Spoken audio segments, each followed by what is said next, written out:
Hello guys, ഒരു Bangalore days ആണ് കാണിക്കുന്നത് കേട്ടോ. ഒരു ദിവസം ബാംഗ്ലൂരിലെ പരിപാടി. ഫസ്റ്റ് ഞങ്ങൾ ചായയും ഞാൻ ഗീ റോസ്റ്റാണ് കഴിച്ചത്. ബാക്കിയുള്ളൊരു മസാല ദോശ അങ്ങനെയൊക്കെയാണ്. പിന്നെ ചിക്പേട്ട് മാർക്കറ്റ് ആയിരുന്നു ലക്ഷ്യം. സൺഡേ ആയതുകൊണ്ട് അവിടേക്ക് പോയി. അവിടെ നല്ല തിരക്കാണ് കേട്ടോ. നല്ല തിരക്കുമാണ്, അത്യാവശ്യം നല്ല റേറ്റ് കുറവും ഉണ്ട്. അവിടുത്തെ പർച്ചേസിംഗ് ഒക്കെ കഴിഞ്ഞിട്ട് നേരെ ഫുഡ് കഴിക്കാൻ വേണ്ടി വന്നു കേട്ടോ. അത്യാവശ്യം നല്ല രീതിയിൽ ക്ഷീണം ഉണ്ടായിരുന്നു. ഇത് ബനാനയുടെ ഉള്ളിൽ ഇങ്ങനെ തേങ്ങയും പഞ്ചസാരയും കൂടെ ഒക്കെ ഇട്ടതാണ് കേട്ടോ. ഞാൻ കഴിച്ചു നോക്കി, എനിക്കത് വലിയ ഇഷ്ടപ്പെട്ടില്ല. ഇത് ഞാൻ ഇപ്പോഴത്തെ എൻ്റെ ഒരു ക്യാരക്ടറാണ് കേട്ടോ. ആരെന്ത് വാങ്ങിച്ചാലും വീഡിയോ എടുക്കാൻ വേണ്ടി എല്ലാവരുടെയും പോയിട്ട് ടേസ്റ്റ് ചെയ്ത് നോക്കും. എൻ്റെ സാധനം പൈനാപ്പിൾ ജ്യൂസായിരുന്നു കേട്ടോ.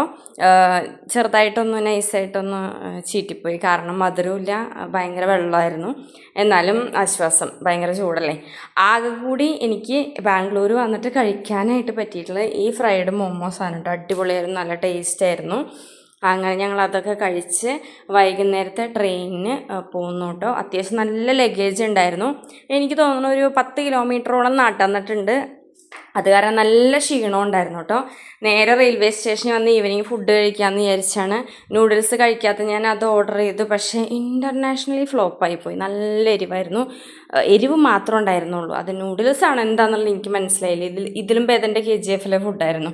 അത്യാവശ്യം വൈകുന്നേരം ആയപ്പോഴും ഓഫായിപ്പോയി. ഓഫാന്ന് വെച്ച് കഴിഞ്ഞാൽ ഒരു രക്ഷയില്ല, അത്ര ക്ഷീണമായിപ്പോയി. കാരണം ഒരു ദിവസം ഫുള്ള് നല്ല നടത്തമായി, ഫുഡ് ശരിയായില്ല.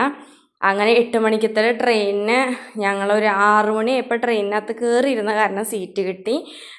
അത്രയും 7, 8, 2 മണിക്കൂർ ട്രെയിനിനകത്ത് പോസ്റ്റായിരുന്നു. ഇനി വെളുപ്പിനെയാണ് നാട്ടിലേക്ക് എത്തുക. മൊത്തത്തിൽ നല്ലൊരു ട്രിപ്പായിരുന്നു. പക്ഷെ ഫുഡ് മാത്രം ചെറുതായിട്ടൊന്ന് ഫ്ലോപ്പായിപ്പോയി. അങ്ങനെ എൻ്റെ നാട്ടിലെത്തി guys. Thank you so much.